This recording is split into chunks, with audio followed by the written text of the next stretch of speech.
And we are back here on the GSMC Sports Podcast. And for the second part of the show, we are now going to talk about the first round matchups. Which higher seed has the best chance? Or what higher seeds have a chance of being upset in the first round? And we have some very good playoff series coming up. Really across the board. I mean, even if you look at um, the series that have been finalized in the Eastern Conference, like we're still waiting on, you know, um, who the two seeds are going to be playing. Well, in the Eastern Conference, we're still waiting on that, or the one seeds. Sorry, um, who the Cavs are going to be playing. Um, and we're still waiting on actually who the Thunder are going to play. So 1 2 seed and 1 1 seed are waiting on who they're playing. That's what I meant to say. But right now, with the series that have been finalized at the moment, you got the Pistons and the Knicks, which I have a little image here, a little background image for it. The Pacers and the Bucks, the Clippers and the Nuggets, the Lakers and the Timberwolves. You got the Warriors and the Rockets, and then you got the Magic and the Celtics. So yeah, we're waiting on the other two series to be finalized. And I think you all know where I'm going with this. I think the Pistons, of the teams, of the series that we have in the first round, the Pistons have the best chance of pulling off an upset of every other team, every other lower seed. I think. Um, I'll tell you what the second team would be in a second.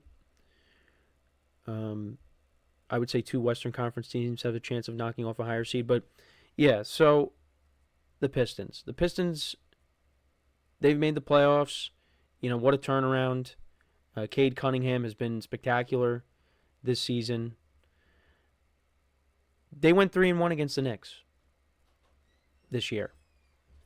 And I don't think this series is going to be a cakewalk for the Knicks. I don't. I think the Knicks are going to have their hands full once again. I think there's pressure on the Knicks in this series. And you're starting to hear a lot of noise about Tom Thibodeau and his job security, which I think is a little ridiculous. Because look at where the Knicks were before him. And since he has become the head coach, they really turned it around. Now, it also has to do with the players that they have as well, but he's been a part of that culture change. And, I think maybe, next year, if there's even more of a regression, then, I shouldn't really say regression. I mean, they won 50 games. But let's see how this year goes first. Let's do that. Let's see how these playoffs go. If they get knocked down in the first round, I mean, you could have that conversation, but I think Tibbs should stay. The players love playing for him. Again, they won 50 games this year, so I don't think they should let him go. Now, I know you can make the argument that they could go in a different direction, but I don't think they should be getting rid of Tibbs. But yeah, the Knicks, last year, they were a more physical team. And they definitely lost some of that physicality. They definitely lost some of that grit from last year because of the subtractions of, even though you got a very good player who had a great season, who was an all-star in Karl Anthony Towns, trading Dante DiVincenzo, you did lose some of that grit. And I think the biggest loss, and I think we all can agree, the biggest loss is Isaiah Hartenstein. Losing him, I think, has really made an impact on this team. Had a huge impact on this team. Because he was a guy that could score and, gets rebounds. Mitchell Robinson, he's not really a scorer for the Knicks. Plays good defense, gets rebounds, but he doesn't really score. Hartenstein can do all that. And, he left, got a good contract with OKC. Can't really fault him for that. But that has proven to be a loss that they really haven't been able to overcome. Now, do they have a chance here in this series to rewrite the wrong and, knock off the Pistons? Absolutely. Absolutely, they do because they have one of the best players in the NBA in Jalen Brunson. You still got Josh Hart. We just talked about Karl Anthony Towns, who was an All-Star this year along with Brunson. OG Anunoby has played really well this year. And, Mikal Bridges has been very inconsistent. He hasn't been the player that the Knicks were hoping for. But having said all that, Pistons could definitely win this series. They definitely can. Cade Cunningham could be the latest player to go to the Garden and just, terrorize the Knicks in the playoffs. Because let me tell you something. If Cade Cunningham goes off in this series against the Knicks, there's going to be chance similar to what we have seen with Trae Young. Cade Cunningham is going to be the new Trae Young. I could definitely see that happening. And I even think some of my friends who are Knicks fans could see that happening as well. Because he's a very good player. And he was good against the Knicks this year. So that is the one that this series here, I could definitely see it happening. Because just something, going through this whole year, something's different about this Knicks team. Something was different. Something's been off. But they have a chance to correct that in this series. So that's why I'm kind of, and also, again, Pistons went 3-1 against them. So that's why I'm kind of, leaning towards, hey, this could be the series where we see a 6 upsetting a 3 with the Eastern Conference. Now, a couple of other series that I wanted to talk about that I could definitely see there being a chance. The second one, I think, is the Warriors. I think the Warriors could definitely upset the Rockets. Now, I've told you guys I really have not watched the Rockets this year, but they have been a very good team. Number 2 seed in the Western Conference. Really, when it comes to that, what it comes down to is, you're going to hear it again, the experience. Steph Curry, how he's playing. You have playoff Jimmy now with Jimmy Butler, and they both combined for, if I do the math quickly, what they combined for? 75 points the other night against the Grizzlies. That's a recipe for success. And you still got Draymond Green there. They have that experience. This is an experienced Rockets team with some of the players they have. I mean, they do have playoff experience. Some of the players that they have some veteran players there as well. But yeah, I think the Warriors have a very good chance of doing that. I think this is going to be a good series. I think this series could go to 6 or 7 games. I think you could see that because the Warriors are a lower seed right now. The Rockets deserve to be in this position. So we'll see what happens. Genwil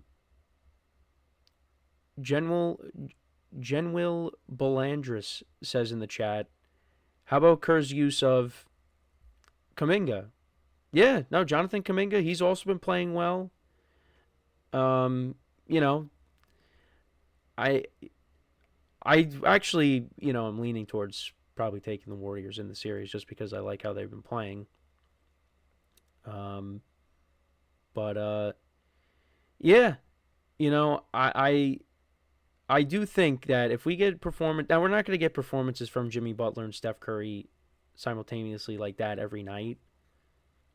There's going to be there might be some nights in this series where, Curry has an off night, Jimmy Butler steps up, and vice versa. And this could be one of the last times that we see Steph Curry go on this kind of a run here. Because I believe it or not, he's 37 years old, which I can't believe that. But he could still play. He could still shoot that basketball, man. I mean, those clutch threes he shot down the stretch against the Grizzlies, I mean, he still has it. I mean, that hasn't gone anywhere yet. And for Jimmy Butler, I mean, this could be one of his final runs too. You never know. So I do think that we could definitely see the Warriors pull off an upset there. And then I actually am going to say this. I think the Timberwolves could upset the Lakers. I don't think that's crazy to say, but I think they could do it. They got the star power. I think they have the size that could give the Lakers a tough time. With Gobert and Anthony Edwards, of course. You know, the Lakers are a little undersized. Now, like what I was talking about with the Warriors with the combination of Jimmy Butler and Steph Curry, well, then you also on the other side you have Luka Doncic and LeBron James. And those guys can go off and score 30 points apiece. Um, so that's the kind of the equalizer there. But I do think that the Timberwolves match up well with the Lakers here. Um, Also in the chat, Jen Will says it'll be interesting. Obviously, two main defensive players in Brooks and Thompson. Van Vliet is no slouch either, and that's what I was talking about with the veteran players. You have Fred Van Vliet, who won a championship. Dylan Brooks is on the team. Green is okay, and Sagoon is all right as well. Yeah, we'll see. And like I said, if you weren't in the chat when I was saying this, I haven't really watched the Rockets this year. So this is going to be the first time I'm really getting a close look at how this team can play.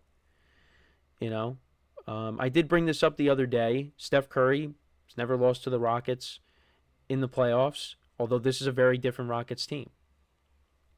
So we'll see how it goes. But back to what I was saying, I do think the Timberwolves have a good chance as well. Now, is it going to happen? Who knows? I am also leaning towards taking the Lakers in that series. We'll do our picks for our first round. We'll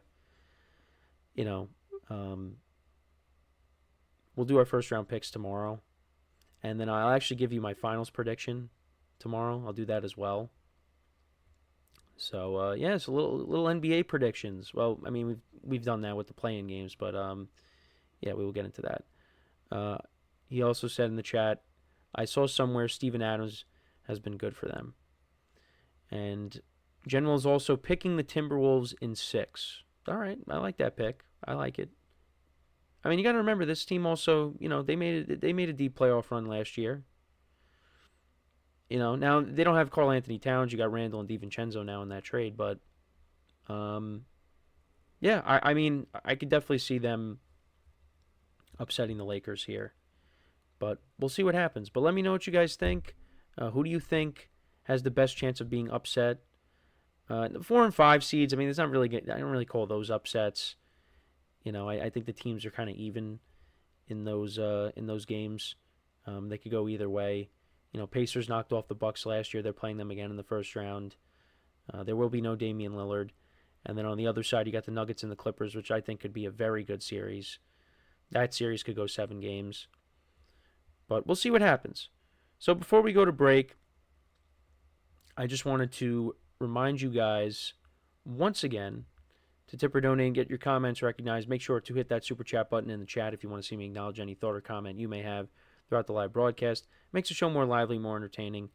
Between myself, the host, and you guys, the viewers, we appreciate you guys' viewership each and every day. So any contribution you can make to the show means the world to us as we put out content for you guys each and every day. And also the other way to help out the show is by going to the link at the bottom of the show segment on the ticker, GSMCPodcast.net. That is GSMCPodcast.net. A couple more comments from Jen Will before we go to break. He said Reed has stepped up for them. He's no cap, but he's doing well. Okay, that's good to know. We'll keep an eye on that for the playoff series coming up on Saturday. So when we come back from our next break, we're going to transition over to football for the remainder of the show. We're going to talk about the Giants working out some quarterback prospects, including Shedeur Sanders. I'll talk about what Joe Schoen had to say in his press conference. So we will get into all that when we come back from our next break. So with that being said, stick around, and we'll be right back here on the GSMC Sports Podcast.